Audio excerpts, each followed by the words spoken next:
આજે પોષ સુદ સાતમ છે, બુધવાર છે, 17/1/2024 વર્ષ છે. મહારાજે આ વચનામૃત આપણે પહેલા શરૂઆત કરવામાં કહ્યું હતું કે આહાર સુધી, સંગ સુધી અને ત્રીજી છે વિવાદ ન લેવો. તેમાં આહાર શુદ્ધિની વાત કરી, હવે સંગ શુદ્ધિની વાત કરે છે. આ જીવ જેવી જેવી સોબત કરે છે તેવું અંતકરણ થાય છે. કપાસ હંમેશા માટે તે સફેદ જ હોય છે કપાસના કાલામાંથી, પછી જેવા જેવા રંગમાં નાખીએ છીએ તેવું રંગાઈ જાય છે. નારદ સુખ સનકાદિક જેવાઓ, નારદજીને સંતોનો સહવાસ થયો તો મોટી પદવીને પામ્યા. જેને જેને સંતોનો સમાગમ મળ્યો છે એને મોટી પદવી મળી છે. અનંત દાખલાઓ છે. ધ્રુવજીને નારદજીનો સમાગમ થયો તો એને મોટી પદવી મળી. પ્રહલાદજીને નારદનો સમાગમ મળ્યો તો એનું કામ થઈ ગયું. જેટલા જેટલા મોટા થયા છે, સો જાન બસત સંગ પ્રભાવ, સો જાન બસત સંગ પ્રભાવ, લોક હિ વેદ હિ और न काहू, लोक हि वेद हि और न काहू, सो जान बसत संग प्रभाव, सो जान बसत संग प्रभाव. आज बात ने शिवजी पार्वती जी पते कहू छे, उमा कहूँ मैं अनुभवय अपना, उमा कहूँ मैं अनुभवय अपना, सत हरि भजन जगत सब सपना, सत हरि भजन जगत सब सपना. सत्य भगवानનું ભજન છે અને એવા ભજન કરાવનારા સંતોનો સમાગમ થાય તો જીવ ઉર્ધ્વગતિને પામે છે. નહીં તો ગમે એવા સારા હતા.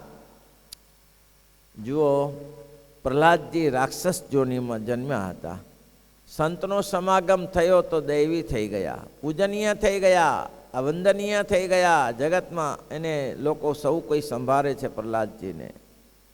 નહીં તો રાક્ષસ દૈત્ય કુળમાં જન્મ્યા હતા, છતાં આટલી મોટી પદવી સંત સમા. સો જાનવ સત્સંગ પ્રભાવ, લોકઈ વેદઈ ઓર ન કાવ. લોકમાં ને વેદમાં આ એક જ વાત છે, સત્સંગ કરી લો બસ. સંતોનો સમાગમ, જેવો સંગ કરશો તેવો સોબત કરે તેનું અંતકરણ તેવું થાય છે. અહીં સરસ દ્રષ્ટાંત આપ્યું છે. જ્યારે જીવ વિષય જીવની સભામાં બેઠો હોય અને ત્યાં જગ્યા પણ સુંદર સાતમાળની હવેલી હોય, સાતમાળની હવેલીમાં બેઠો હોય ને ત્યાં કાચના તકતા સુંદર જડ્યા હોય ને સુંદર બિછાના કર્યા હોય ને તેમાં નાના પ્રકારના આભૂષણ વસ્ત્ર પહેરીને વિષયજન બેઠા હોય તો શું કરે છે? ત્યાં આ મહેફિલો થાય છે, એમાં શું થાય છે? આ બધા ક્લબોમાં શું હોય છે? આ જ હોય છે. શું કરે છે? તો દારૂના શીશા લઈને પરસ્પર પાતા હોય. કેટલા દારૂના શીશા ભરેલા પડ્યા હોય, શીશા લઈને પડ્યા પર વેશ્યાઓ સાથે થઈ શિકાર કરતી હોય, પરસ્પર પાતા હોય ને કેટલાક તો દારૂના શીશા ભરેલા પડ્યા હોય ને કેટલાક વેશ્યાઓ થઈ શિકાર કરતી હોય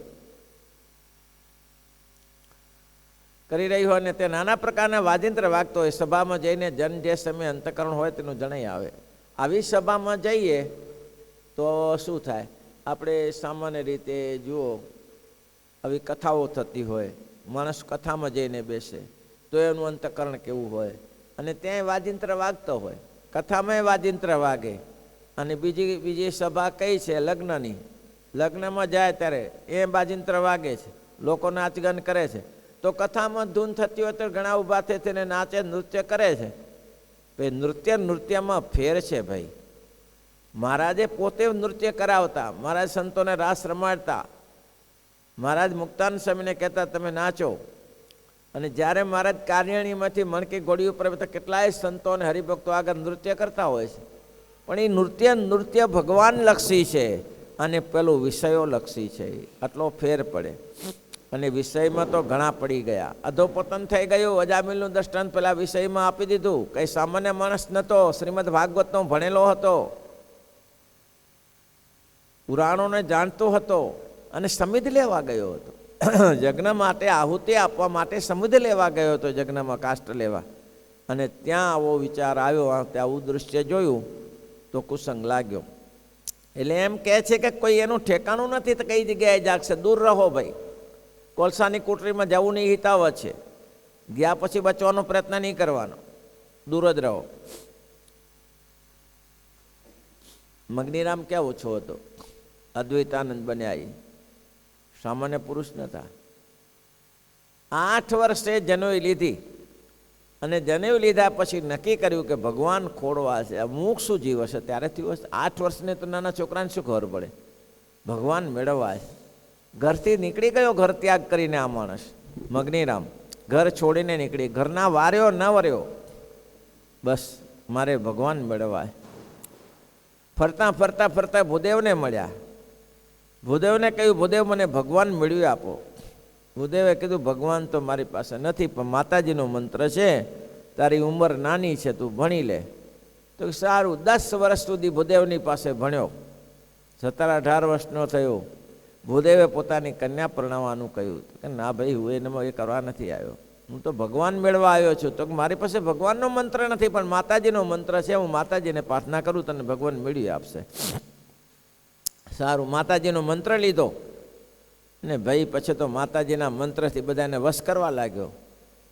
અને વશ કરતાં કરતાં કેવા એવા મોટા વશ કર્યા, 450ની પલટન બાવાઓની ભેગી કરી. મધ્ય માંસ દારૂ જુગાર બધું ચાલુ થઈ ગયું. ગમે તે જગ્યાએ જાય ધાડ મારીને પાડી દે, એટલા રૂપિયા આપ, નહીં તો ખેદાનસો મેદાન કરી નાખું. શેના માટે નીકળ્યો હતો? ખેદાન મેદાન કરવા નીકળ્યો હતો? ઘરેથી નીકળો શેના માટે હતો? ખેદાન મેદાન કરવા? ભગવાન મેળવવા નીકળ્યો હતો. ફરતા ફરતા પોરબંદર ભાઈ પહોંચ્યા. પોરબંદરમાં જઈને કહે છે, ભાઈ રૂપિયા 5000 નગર શેઠને કે આપો. નગર શેઠ કે 5000 તો ક્યાં, ભારે પડે. ભારે શું પડે, ઉડાડી દઉં. જો ના આપો તો ઉડાડી દઉં આમને આમ. માતાજી વશ છે, માતાજીનો મંત્ર બોલ્યો નથી ને ઉડ્યો નથી. પહેલાં એટલું જ કહ્યું, 5 તો શું ભાઈ, 10 આપીએ ગમે ત્યાંથી લઈને, ઉછીના ઉધારા કરીને. પણ અમારા જેવા ડેડકા ડાંભે ક્યાં, બકરાઓને શું પકડો છો? તે સિંહને પકડો, સિંહને. સિંહ કોણ છે? સહજાનંદ. સહજાનંદ સિંહ તો ક્યાં, એ વળી નવું પાછું નામ. હા, સહજાનંદ સિંહ છે. ક્યાં છે? એ માંગ ત્યાં બીજું ક્યાં હોય છે, પોરબંદરથી માંગરોળમાં. એમ તો ક્યાં આવ્યા ભાઈ માંગરોળ, ધુઆ ફુઆ કરતા આવ્યા. 450ની પલટન લઈને સ્વામિનારાયણ ભગવાન સભા કરી બેઠેલા છે. 500 પરમહંસો છે, હજારો હરિભક્તો બેઠા છે. અને ભાઈ આવી ગયા. રૂપિયા 5000 પૈસા જ્યાંથી હોય. સ્વામિનારાયણ ભગવાન કે અમે માગી ખાઈએ છીએ. શું માગી ખાવ છો? દુનિયા આખી કહે છે તમે લાખોપતિ ને કરોડોપતિ છો. રૂપિયા 5000 આ બાવાઓ પાસે જ્યાં પૈસા હોય બાપા, આ જો ને કોઈ આપે ત્યારે અમે રોટલા ખાઈએ છીએ. બીજી ચર્ચા નથી કરવી મારે, 5000 રૂપિયા જોઈએ. નહીં તો ઉડાડી દઉં અમને એમ સભાને. ઓહો, પાવર જબરો છે, જબરો પાવર. ઘનશ્યામ ઉડાડી દઉં સભા આખી. બોલો. અરે અંદર કંઈ નહીં ને પાછું અમથો ઉપર કરે.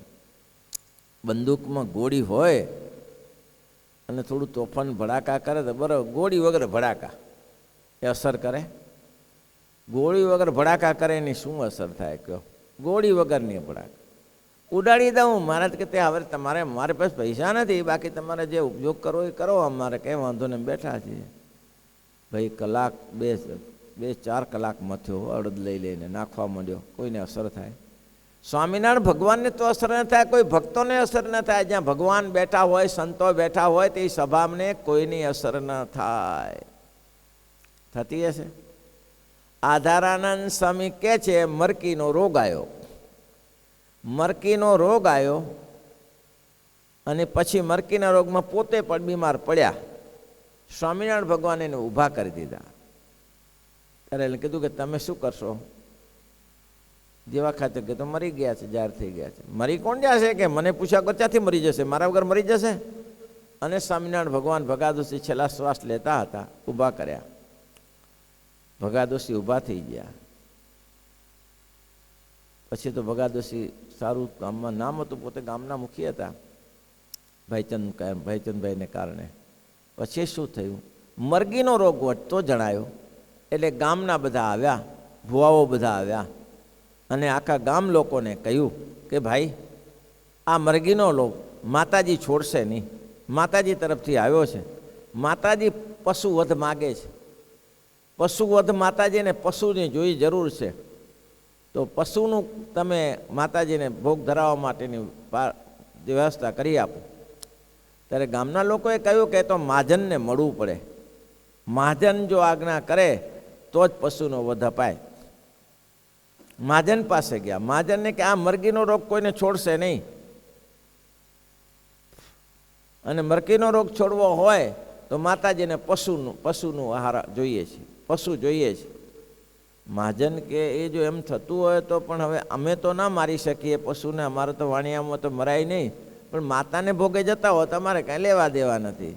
માતા તો માતાનું કર્મ કરે, બીજું અમે શું કરીએ? ત્યારે કે આ તો વાણિયા કોઈ ખોબો ભરીને ચણા લાવે ને સડેલા હોય તો પૂછે આ શું છે? તો કે હળી ગયા છે. તો શું કરાય? તો કે બહાર નાખી દેવાય. તમે કહો છો તો નાખી દઉં, પાપ તમારું ઉપર. આ વાણિયાનો ગુણધર્મ, પાપ તમારું ઉપર. એટલે હળી ગયા તારા ના હળ્યા તે સાફ કરીને તારે જે કરવું એ કર. તો કે ના તમે કીધું એટલે બેન બહાર નાખ્યા, પાપ તમારું ઉપર. તે કે હવે એ માતાજી વાળા કરતા હોય તો આપણે કંઈ લેવા દેવા નહીં. મહાજન છે, અહિંસાવાદી છે. આપણે જેમ એ અહિંસાને બહુ જ માને છે. ગરમ પાણી પણ પીએ ને, પાણી ઉકાળી ન પીએ એવા, જે શું કહેવાય, પાણી પણ ન પીએ ઉકાળ્યા વગર, એવી જ એની નિષ્ઠા. અને બોલો આવું થયું. નક્કી થઈ ગયું કે મરઘીથી બચવું હોય તો પશુને મારો વધ કરવો પડશે, માતાજીને ભોગ ધરાવવો પડશે. આ વાત ભગા શેઠને ખબર પડી અને ભગા શેઠ ત્યાં પહોંચી ગયા. ગામના મુખી ભાઈચંદભાઈનું નામ પહેલેથી. ભગા શેઠ ગયા. ભગા શેઠ કહે છે શું કરો છો? તો કે આ જ ઉપાય છે, બીજો ઉપાય જ નથી. કે ગમે તે ભોગે કરીને પશુને માતાજીને ચડાવ્યા સિવાય માતાજી મરઘી દૂર નહીં કરે. મારે કે ભગાજી કે છોડી મૂકો પશુને. બકરા કુકડા બધા છોડી મૂકો અહીંયાથી. નિર્દોષ પશુને મારીને માતાજી રાજી થતી હોય ને તો એવી આપણે માતાજી રાજી કરવી નથી. છોડી દો પશુને બધાને. અને ભગા શેઠે બધા પશુ છોડાવી દીધા. પશુ તો છોડાવી દીધા, પણ ભુવાઓ કે તમારું પનોત નીકળી જશે. જો પનોત નીકળી જતું. ભગા શેઠ કે ભલે પનોત નીકળી જતું. 25-50 ભુવાઓ ભેગા થયા હતા, બધા ખલાસ થઈ ગયા મરઘીના રોગમાં. આ ભગા શેઠ જીવે છે. ભગા શેઠ જીવે છે. તેમ ભગવાનના ભક્તને માટે આ જરૂર છે. વ્યસનથી કોઈ આગળ આવ્યું નથી. એ અહિંસા અટકાવી દે ભગવાનના ભક્ત, એમાં પડે નહીં. તેમાં મગનીરામ મારવા તૈયાર થયો. આખી રાત્રે દિવસ હેરાન થયો, કંઈ થયું નહીં. ભગવાન કે તમારે જે કરવું એ કરો. તો ભગવાનના ભક્તને, ભગવાનને તો કોઈનો પરસો થતો નથી. એ ભગા શેઠને કાંઈ ન થયું, અને મહારાજ કે એના સંતોને હરિભક્તોને કંઈ ન થયું. છેલ્લે રાત્રે બેઠો, માતાજીની પ્રાર્થના કરી, હે મહા, આખો સમુદ્ર તરીને આવું છું અને હવે ખાબુચિયામાં ડૂબું છું. આખો સમુદ્ર તરીને આવું છું, હવે ખાબુચિયામાં ડૂબું છું. ત્યારે માતાએ કીધું, મૂર્ખા, એ ખાબુચિયું નહોતું, એ સમુદ્ર નહોતો, સમુદ્ર હવે આવ્યો. એ તો બધું ખાબુચિયામાંથી આવ્યો. શું માતાજી વાત કરો? જે વાત કરું છું આ તો મંત્રે બ્રાહ્મણની પાસેથી લાવ્યો છો, અને બ્રાહ્મણે મને કીધું છે કે ભગવાન મેળવી દેજે, એટલે તને કહું છું કે આ ભગવાન સામે મળ્યા છે, ઉપાસના કરી લે એની ઉપાસના કરી લે. ઓહો, એમ છે? તો કે આ એમ છે. અને ત્યાં જ સાષ્ટાંગ દંડવત કરવા લાગ્યો. બસ જય હોઉં, પાહીમામ પાહીમામ પાહીમામ, મને તમારી શરણે લ્યો. ભગવાન કે તને લઈને શું કરીએ? તને લઈને શું કરીએ? બીજા ભાગી જશે બધા. તને રાખવા જશું તો બીજા બધા રવાના થઈ જશે. અરે બાપા, જે કરતા હોય કરો, મને તમારા શરણમાં લ્યો. મેં મોટી ભૂલ કરી, હું પાપી છું, મેં ઘણા પાપ કર્યા છે પ્રભુ, આખી જમાત ભેગી કરીને જેટલા પાપ થાય એટલા કરે, ગણતરી વગરના પાપ કર્યા છે. ભગવાન કે પણ તને રાખીને તમે કરીએ શું અહીંયા કને? તો કે હું સાધુ કરો મને. તને સાધુ? તને સાધુ? તો કે મહારાજે મુક્તાનંદ સ્વામી કહ્યું, સ્વામી શું કરીશું? સ્વામી કે હવે આમાં એવું છે, આમાં નિર્ણય કરો કાઠો છે, અને લે સાથે કોણ લઈ જાય? સાથે લઈ જાઓ ભારે પડી જાય, મારું રાત્રે ધોકો લઈને પરિવાર મંત્ર માતાના મંત્ર લઈને ઉડાડી દે. તો સ્વામી કીધું એક કામ કરો, જટા બહુ લાંબી જટા, અને જોગીઓને જટા બહુ, બાવાઓને જટાઓનું બહુ ગમન હોય, જટા ઉતરાવો. ભાઈ એ તારે સાધુ થવું જ પેલી જટા ઉતાર. અરે બાપા જે કોઈ કરું ને તમારા ચરણમાં સમર્પિત, જટા શું દુનિયા આખું શરીર કરતા અર્પી દઉં, તમે મને તમારી સાથે રાખો. જટા ઉતારી, સંતોના જોડા લીધા, માથે પોટલું બાંધીને 5 પ્રદક્ષિણા કરાવી, જેમ કહો તેમ. હવે ભગવાન મળ્યા પછી બીજું ના કરાય. આ તો કઈ સામાન્ય માણસ નતો, પણ રંગ જેવો સંગ તેવો રંગ લાગે છે ભાઈઓ, જેવો સંગ તેવો રંગ લાગે, એનું પરિણામ એ જ આવે, બીજું ના આવે. સંગની શુદ્ધિને નિર્દોષ બુદ્ધિ, આ સૂત્ર છે. સારાનો સંગ કરો અને નિર્દોષ બુદ્ધિ રાખો. એટલે મહારાજે કેવી સભા બનાવી છે, 2 સભા બતાવી. એક તો મહારાજ કે 7 માળની હવેલી હોય, ત્યાં કેટલાય ભડવાને પાત્રીઓ બેઠા હોય, તો દારૂના શીશા ભરેલા પડ્યા હોય, દારૂના શીશા પવાતા હોય, અરસપરસ ગમન ગેલ ચાલતી હોય. એક આવી સભા છે. વેશ્યાઓ થઈથાર કરતી હોય, નૃત્ય કરતી હોય, એક સભા એવી છે. બીજી સભા એવી છે, 500 પરમહંસ બેઠા છે, ફાટેલ તૂટેલ ગોદડીવાળા પરમહંસો બેઠા છે, અને ભગવત્સ વાર્તા, ભગવાનની વાર્તાઓ થાય છે. તૂટેલ કપડાના ઠેકાણા નથી એવી એક સુંદર સભા છે, પરમહંસો બેઠા છે. અને ત્યાં જ્યારે જીવ જાય છે ત્યારે એનું મન કેવું હોય છે, અને ત્યાં જાય ત્યારે એનું મન કેવું હોય છે. એટલે મેં કીધું લગ્નમાં જાઓ ને યજ્ઞમાં જાઓ, શબ્દ તો એક જ ટાઈપનો, લગ્ન અને યજ્ઞ. ત્યારે મનનું માણસ કેવું બદલાઈ જાય છે, કારણ કે વિષય છે, ત્યાં વિષય વિલાસ છે, અને ત્યાં ત્યાગ વૈરાગ છે. એટલે શ્રીજી મહારાજ કહેતા, રાજા મહારાજાઓની સાથે અમને ગમે નહીં, કે મને સ્ત્રીને ધનનો ખપ છે, અમને ત્યાગ અને વૈરાગ્યનો ખપ છે. એને અમારે કોઈ દિવસ બેસતું ના આવે. એને જે છે એ અમારે નથી. ભલાનું અધોપતન થયું છે. સંપ્રદાયનો પીબેક શું હતો? સામાન્ય માણસ હતો, સામાન્ય બ્રાહ્મણ હતો પીબેક.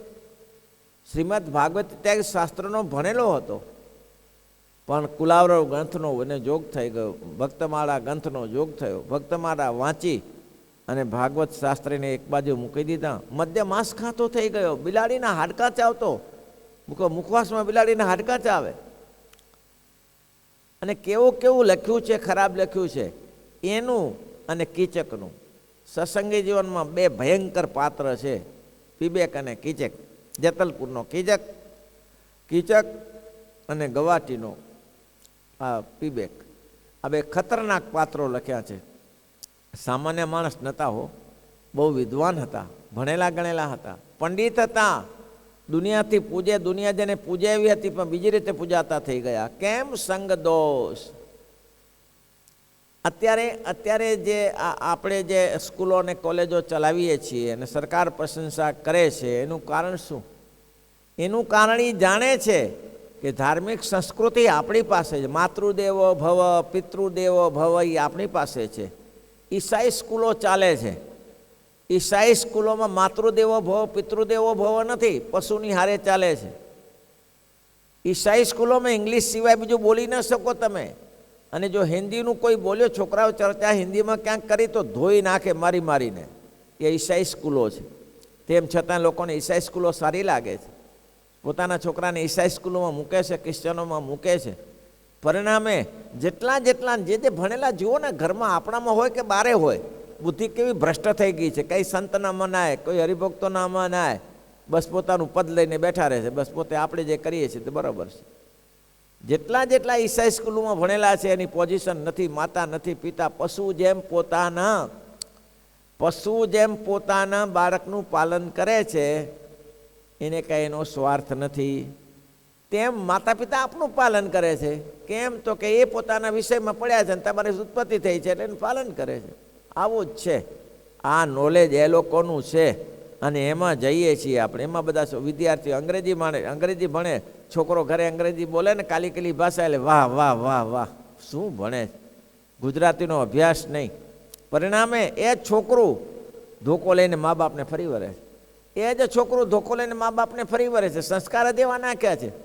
મા બાપને પોતાના સંતાનોને બેસાડીને છોકરાની સાથે પહેલે દાદા દાદીઓ નાના નાના બાળકોને બેસાડે અને વાર્તાઓ કરતા. ભાગવતની વાત હોય, રામચંદ્રજીની વાત હોય, કૃષ્ણ ભગવાનની વાત હોય, શિવની વાત હોય, હનુમાનજીની વાત હોય, મહાદેવજીની વાત હોય, એવી વાતો કરતા, સ્ટોરીઓ સુણાવતા. હવે ક્યાં રહ્યું છે સ્ટોરી સુણાવવાનું? હવે તો આ ટીવી જોવાનું રહ્યું છે. છોકરું કોઈ મા બાપ પાસે, દાદા દાદી પાસે બેસવા ત્યારે નથી. ટીવી ચાલુ કર્યું નથી ને ચાલુ. 2-3 વર્ષના છોકરા, અમેરિકામાં ગયો ત્યારે મેં આશ્ચર્ય જોયું, 2 વર્ષનો છોકરો એ મોબાઈલ વગર રહી ના શકે. રડે, મોબાઈલ એને લઈ લો રડે, અને એવો કેરો પાડી નાખે રડે, અને એમાંય પણ એને ચિત્ર બતાવવા પડે. આ ચિત્ર ખોલી દેવું પડે. બોલો, ખોલતા ના આવડે. આ પ્રેક્ટિસ. કેમ? છોકરા છાના રહી જાય ને. મા બાપને બહુ મહેનત ના કરવી પડે ને. મેં જન્મ શું કરવા આપો છો, મહેનત ના કરવી પડે ને. અને એટલા જ માટે કહે છે, ગુરુએ શિષ્યો કરવા નહીં, અને શિષ્યો કરવા તો સારું શિક્ષણ આપવું, નહીં તો તમારે ભારરૂપ છે.